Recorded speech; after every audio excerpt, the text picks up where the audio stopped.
मोहन बाजार में बैंगन बेचने का काम किया करता था। उसकी पत्नी संगीता भी खेतीबाड़ी में उसकी मदद किया करती थी, लेकिन उसकी माँ आशा संगीता को बिल्कुल भी पसंद नहीं करती थी। वो चाहती थी कि संगीता बस उसकी सेवा करती रहे। पता नहीं ये आजकल की बहुओं को हो क्या गया है जो घर के बाहर काम करने के लिए जाती हैं।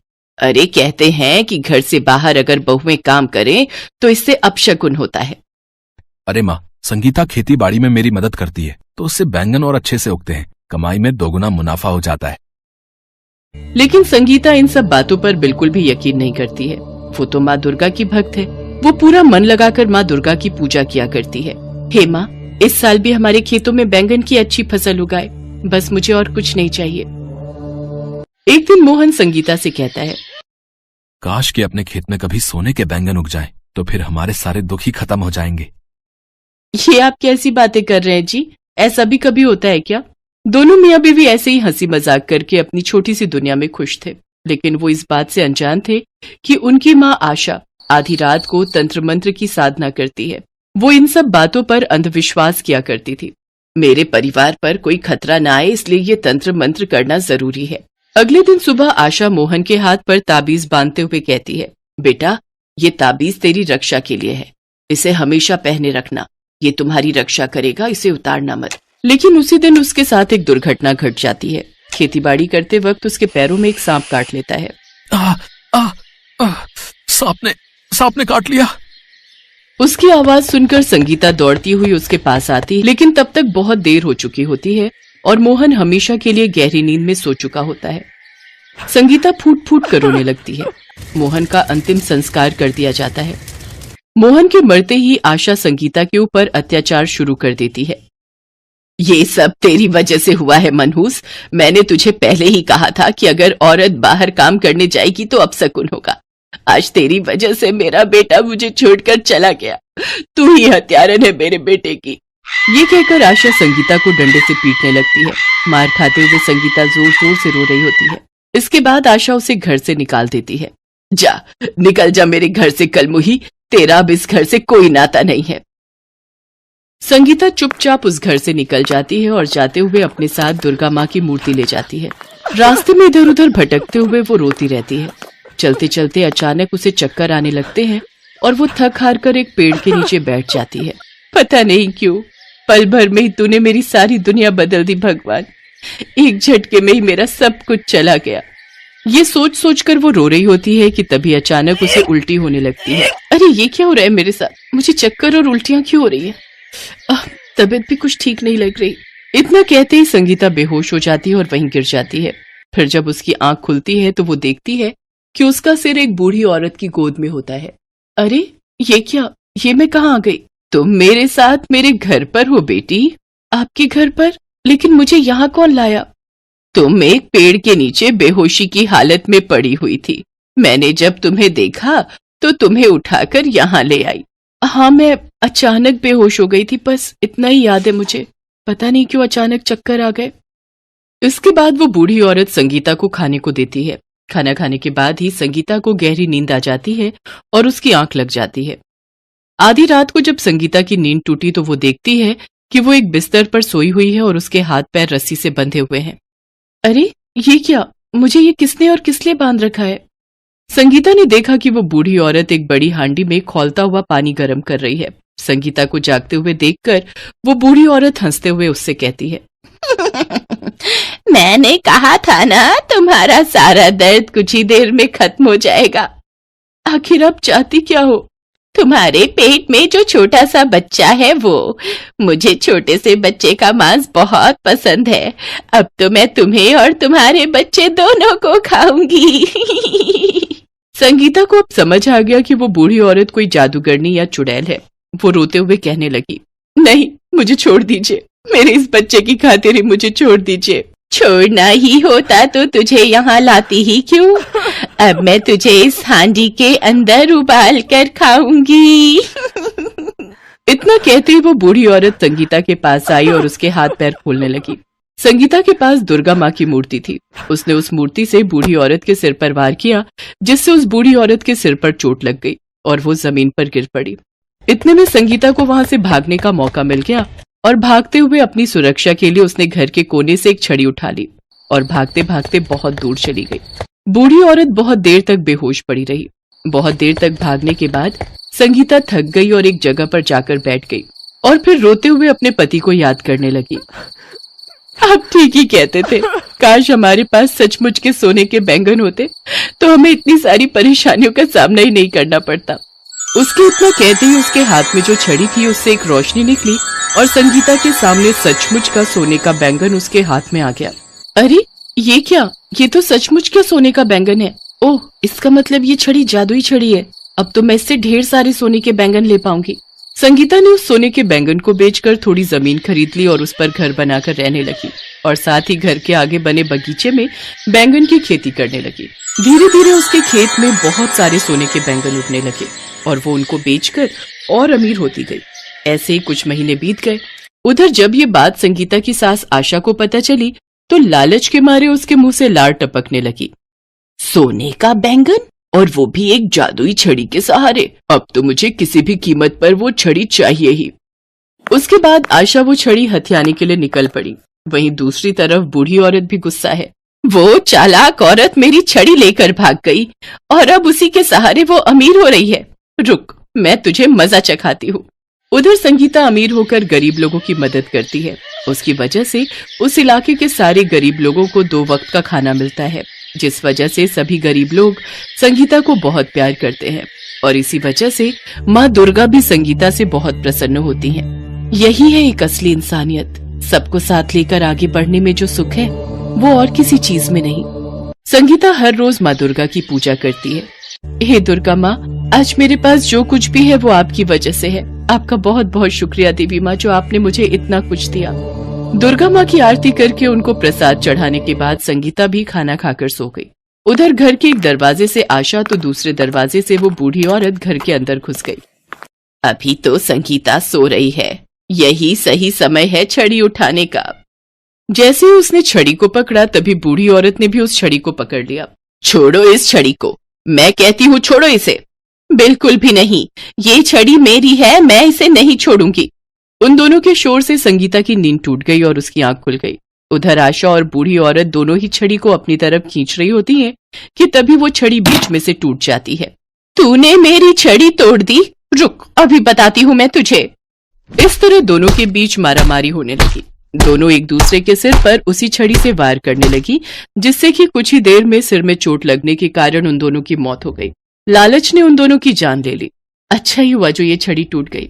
वैसे भी अब मुझे इस छड़ी की कोई जरूरत नहीं। जितना मेरे पास है वो बहुत है गरीब की सेवा करने के लिए। तभी वहाँ दुर्गा माँ प्रकट हुई और कहने लगी, मैं तुम्हारी भक्ति से प्रसन्न हूँ संगीता। तुम स्वार्थी नहीं हो, इसलिए तुम्हें अब इस छड़ी की कोई जरूरत नहीं है। अब हर रोज ही तुम्हारे खेतों में सोने के बैंगन उगेंगे। तथास्तु। इतना कहकर दुर्गा माँ अंतर्ध्यान हो गई। इसके बाद हर रोज उसके बगीचे में सोने के बैंगन उगने लगे और संगीता उन पैसों से गरीबों की मदद करने लगी। कुछ समय बाद उसने एक बेटे को जन्म दिया और वो अपने बेटे के साथ खुशी खुशी जीवन बिताने लगी।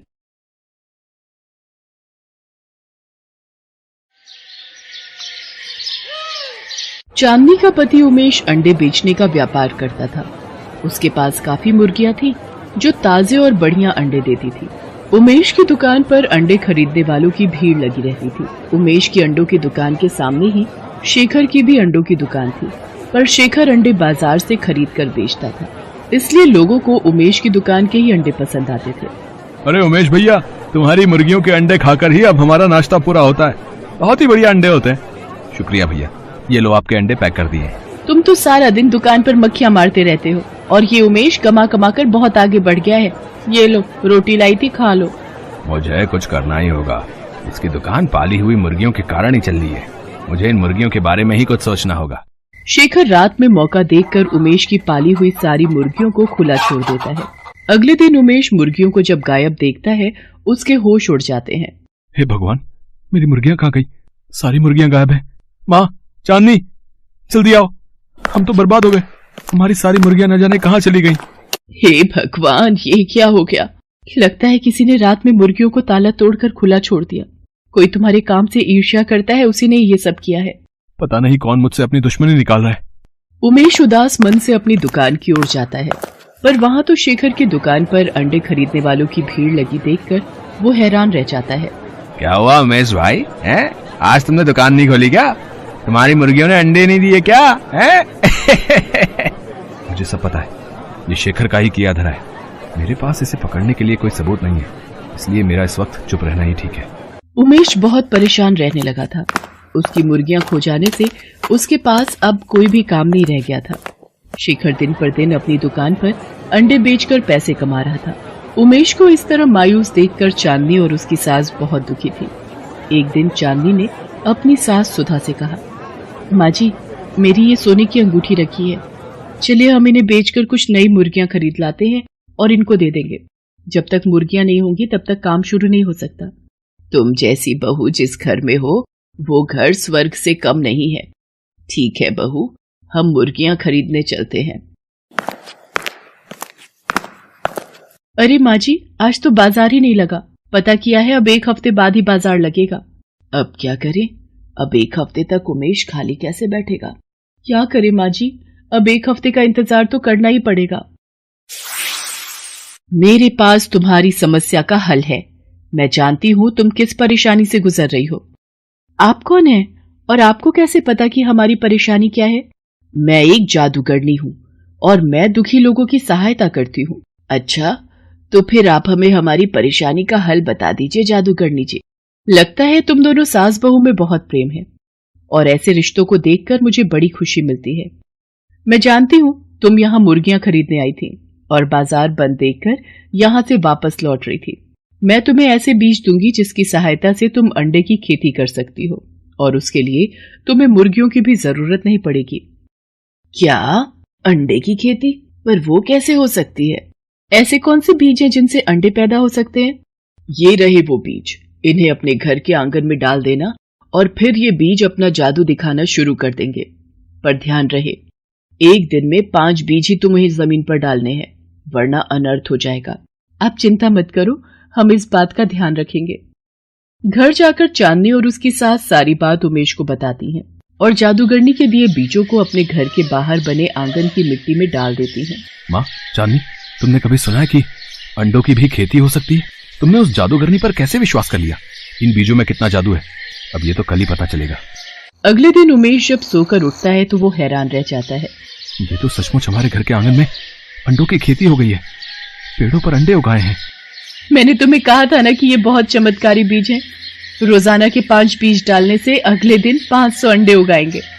हाँ, ये तो सचमुच जादू हो गया। अब हम घर के आंगन में ही अंडों की खेती कर सकते हैं। उमेश बेटा, अब तुम्हें घबराने की कोई जरूरत नहीं है। हमारे घर के आंगन में अंडों की खेती होगी और फिर तुम उन अंडों को अपनी दुकान पर बेच दिया करना। ऐसे तुम्हारा काम फिर से चल पड़ेगा। तुम सही कह रही हो माँ, अब मैं फिर से अपनी दुकान पर अंडे बेच सकता हूँ और ये सब आप दोनों के कारण ही संभव हो पाया है। चांदनी और उसकी सास रोजाना घर के आंगन में बीज डाल देती और अगले दिन 500 अंडे घर के आंगन में उगाते। धीरे धीरे फिर से उमेश का काम चल पड़ा। अब तो उमेश अपनी दुकान के अलावा बाहर की दुकानों पर भी अंडे की सप्लाई करने लगा। उमेश का काम फिर से अच्छा चलते देख शेखर ईर्ष्या से भर गया। जब उसे सच्चाई पता चली तो वो अपनी पत्नी से बोला, तुम्हें किसी भी तरह उमेश के घर जाना है और वो जादुई बीज चुरा कर लाने, समझी ना, ताकि हम उन जादुई बीजों से अंडे की खेती कर सकें। तुम चिंता मत करो, मैं चाय पीने के बहाने जाऊंगी और मुट्ठी भरकर बीज चुरा लाऊंगी, फिर तुम भी रोजाना अंडे की खेती करना। शेखर की पत्नी बहाने से चांदनी और उसकी सास के पास जाती है और बातों ही बातों में बीज चुरा कर घर लौट आती है। ये देखो मैं कितने सारे बीज चुरा लाई हूँ। तुम एक काम क्यों नहीं करते? तुम मुट्ठी भर के बीज आंगन में डाल दो। जितने ज्यादा अंडे होंगे उतनी ही ज्यादा कमाई होगी। शेखर अपनी पत्नी के कहने पर एक नहीं बल्कि 2 मुट्ठी भरकर बीज आंगन में फैला देता है और जादूगरनी के कहे अनुसार अगले दिन जब शेखर और उसकी पत्नी सोकर उठते हैं वो घबरा जाते हैं। उनका पूरा घर अंडों से भरा हुआ था और दोनों अनेकों अंडों के बीच में दबे हुए थे। तभी अचानक शेखर की दुकान का नौकर ये सब देख लेता है। अरे कोई जल्दी से जाओ और उमेश को बुलाकर लाओ। ये सब कैसे हो गया? माँ, चांदनी, ये दोनों तो इन अंडों के ढेर के नीचे दबकर मर जाएंगे, इनकी मदद करो। तभी वहां जादूगरनी आ जाती है। तुम दोनों सास बहू को शायद पता नहीं, शेखर की पत्नी ने तुम्हारे घर से बीज चुराए थे, पर ये दोनों नहीं जानते कि लालच का फल बुरा होता है। इन दोनों ने चोरी की है, इसकी सजा मैं इन्हें जरूर दूंगी। नहीं नहीं जादूगरनी जी, इन दोनों को माफ कर दीजिए, हमें इनसे कोई बैर नहीं। ये हमारे पड़ोसी हैं, इसलिए हम इनका बुरा होते नहीं देख सकते। हाँ जादूगरनी जी, इन दोनों को छोड़ दीजिए। उमेश, मुझे माफ कर दे। मैंने ही तेरी सारी मुर्गियां छोड़ दी थी ताकि तू बर्बाद हो जाए, पर आज तुम सब हमारी जान बचाने के लिए खड़े हो। आज तो मैं तुम दोनों को छोड़ रही हूँ, लेकिन अगर दोबारा तुमने जीवन में लालच किया या किसी को नुकसान पहुंचाने की कोशिश की तो मैं तुम दोनों को बिल्ली बना दूंगी और अपने पास कैद करके रखूंगी। शेखर को अपनी भूल का पछतावा होता है। वो सबसे माफी मांगता है और दोबारा ईर्ष्या न करने की कसम खाता है। उस दिन के बाद से चांदनी और उसकी सास दोनों अंडे की खेती करने लगी और उमेश उन अंडों को बाजार में बेचकर अच्छे पैसे कमाने लगा। हेलो दोस्तों, कैसे हैं आप सब? हमारी कहानियां देखने के लिए हमारे चैनल को सब्सक्राइब कीजिए और हाँ, बेल आइकॉन पर क्लिक करना मत भूलिएगा।